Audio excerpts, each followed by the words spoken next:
شو الاسم اليوم؟ هلا حتشوفوا. طب علو. الله يعطيكم العافية. بابا بيقول لك ما تخافي، هذا مو كله إلنا. طيب تمام.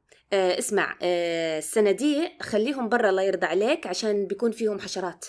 شفت قلت لك طلعهم برا. شيل الصرصور هلا بيدخل تحت الخزانة. أطلع الصندوق ولا أشيل الصرصور؟ الاثنين تحكيش كتير. يلا اوعك يهرب منك بسرعة. خلاص قتلته خلاص. إيش مالك؟ ليش كل هذا؟ يا ماما مقرف، هذا الصرصور مقرف. بعدين إذا ضلوا جوا البيت ببيض وبصير عنده أولاد وعيلة وقبيلة، إيش أعمل أنا بعدين؟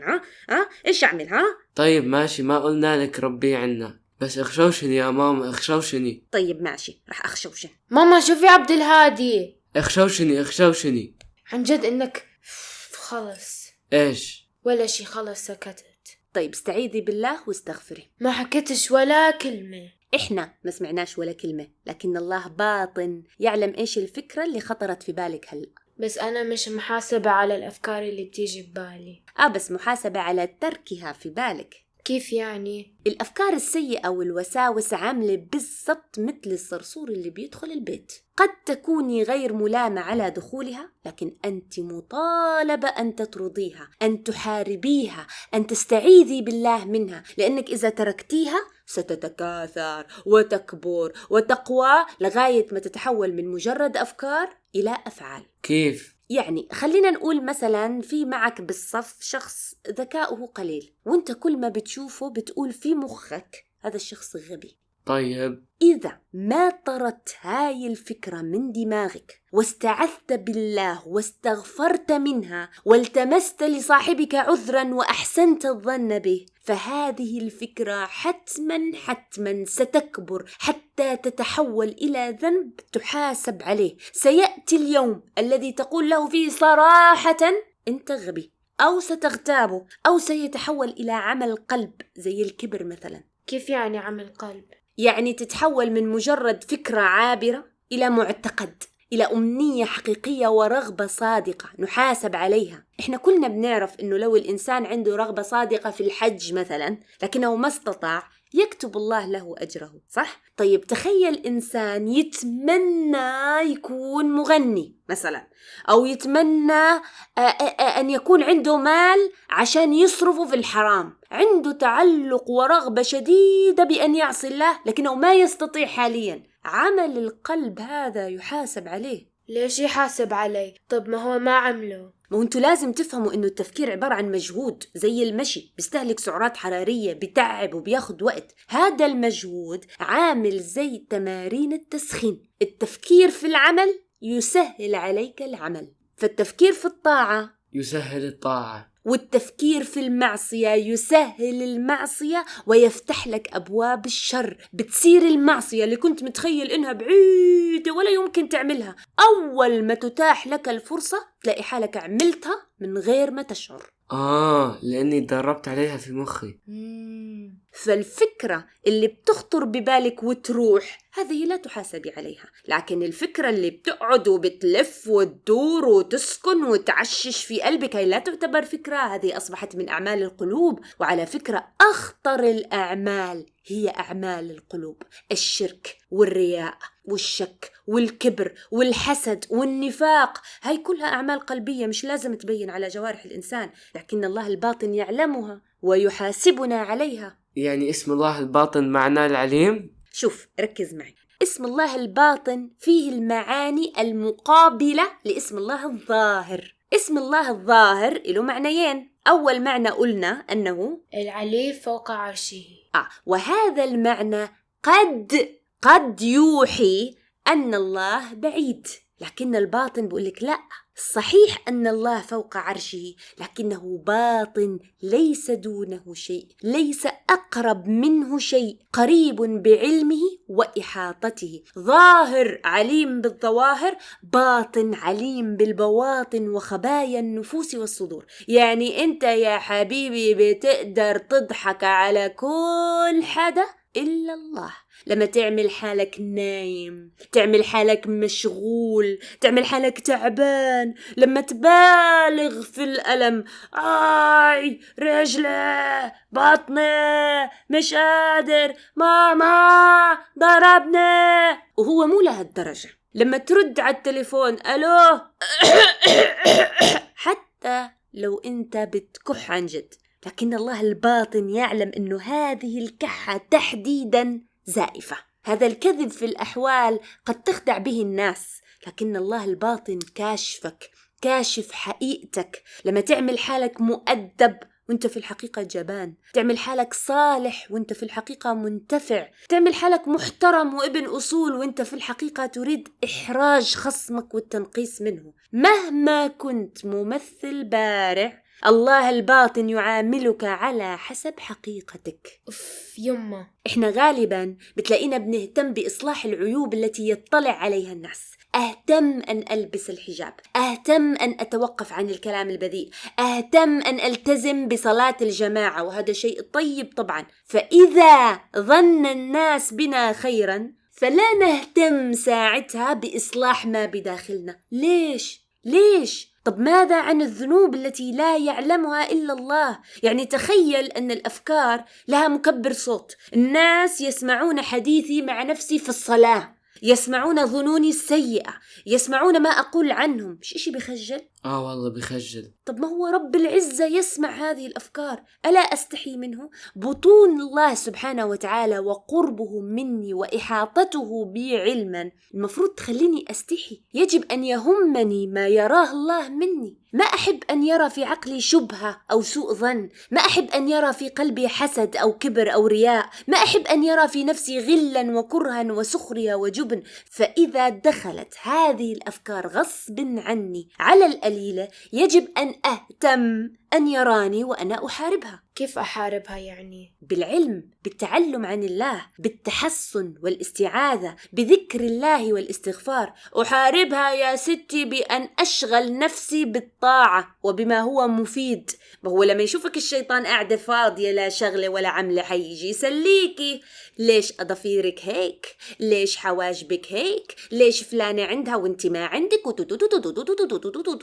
ما بتلاقي حالك إلا جاي عند أبوك وأمك، انتو ما بتطلعوني، انتو ما بتعملولي، أنا مسكينة، أنا مظلومة. صار نكد وصارت مشاكل من إيش؟ فكرة.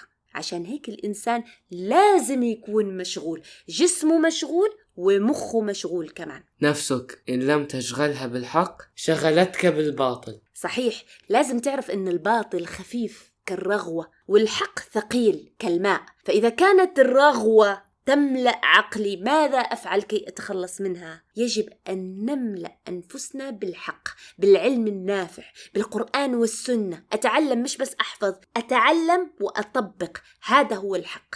يبقى معرفة اسم الله الباطن تحمينا من التفاهة. يسلم تمك. بس لحظة، في نقطة مهمة. ما بدي إياكم تربطوا اسم الله الباطن بأفكاركم السيئة فقط. لازم نتذكر أن الباطن يعلم خبايا النفوس الحسنة كذلك، يعلم توحيدنا له سبحانه، توكلنا عليه، استعانتنا به ولجوءنا إليه، يعلم صبرنا وجهادنا وأمانتنا وحسن ظننا. وهذا بشجعنا نستمر في العمل الصالح حتى لو واجهتنا صعوبات. يعني لو أنا بجمع تبرعات وفي حدا قال لي أنت حرامي، أكمل؟ طبعا كمل. إذا أنت ماشي صح وعندك إثباتات يبقى لازم تكمل، لأنه كله بأجره. وأنت الآن أصبح يأتيك أجر جمع التبرعات بالإضافة إلى أجر الصبر على الأذى. الله الباطن يعلم ما تشكو وما تعاني، ولا يضيع الله تعبا ولا هما في سبيله، وهو الذي يجبر كسرك وحزنك. علمك باسم الله الباطن يخليك تركز على رضا الله وحده. ساعتها ستكثر أعمالك المخفية التي بينك وبين الله. مخابئ. إيش مخابئ؟ جمع خبيئة، العمل اللي بيني وبين الله. جمع خبيئة خبؤ. خبؤ. خبيئات. لحظة خلينا نتأكد، بس أكيد مش خبؤ. جمع خبيئة خبايا.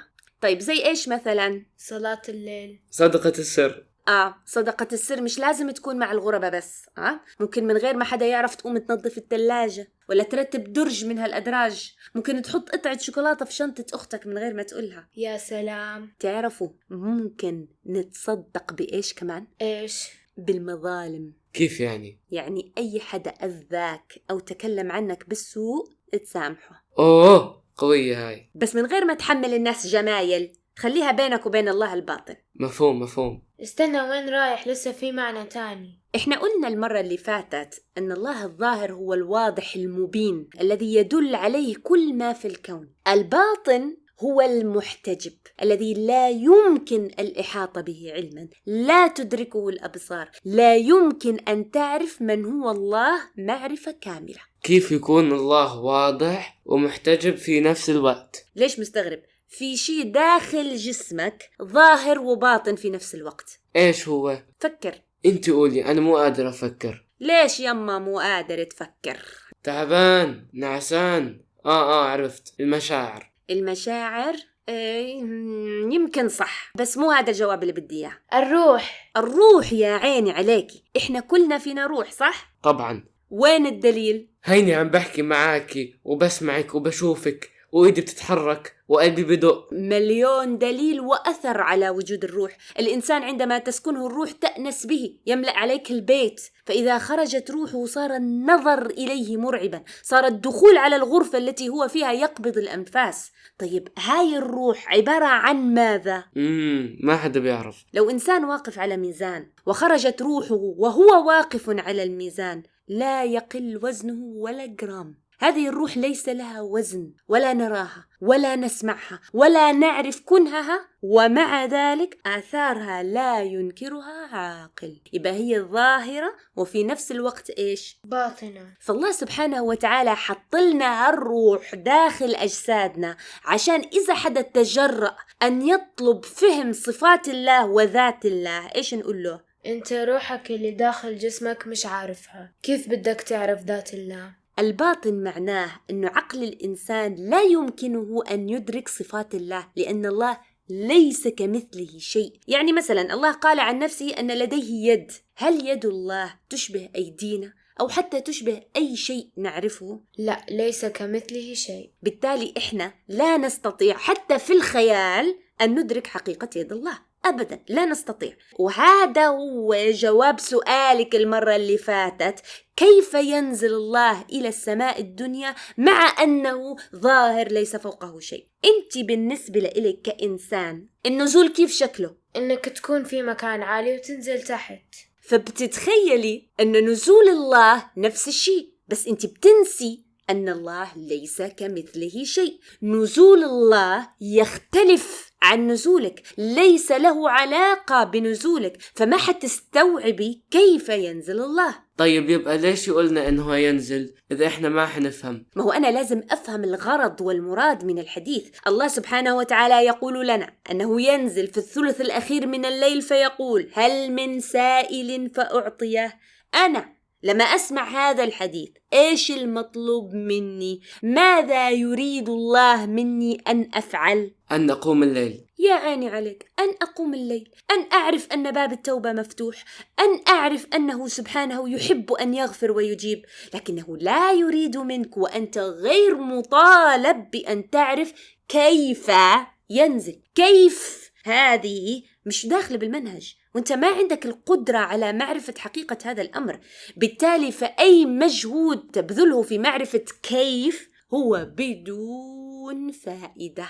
لن تعرف ولن تؤجر، بالعكس أنت تؤجر بترك التفكير في هذا الموضوع، بالاعتراف بأنك لن تحيط بالله علما، بالتسليم بأن الله هو الباطن ليس دونه شيء. بس إحنا حنشوف الله يوم القيامة، صح ماما؟ إذا بتحافظي على صلاة العصر والفجر في وقتها بإذن الله تكوني من الذين يرون ربهم يوم القيامة.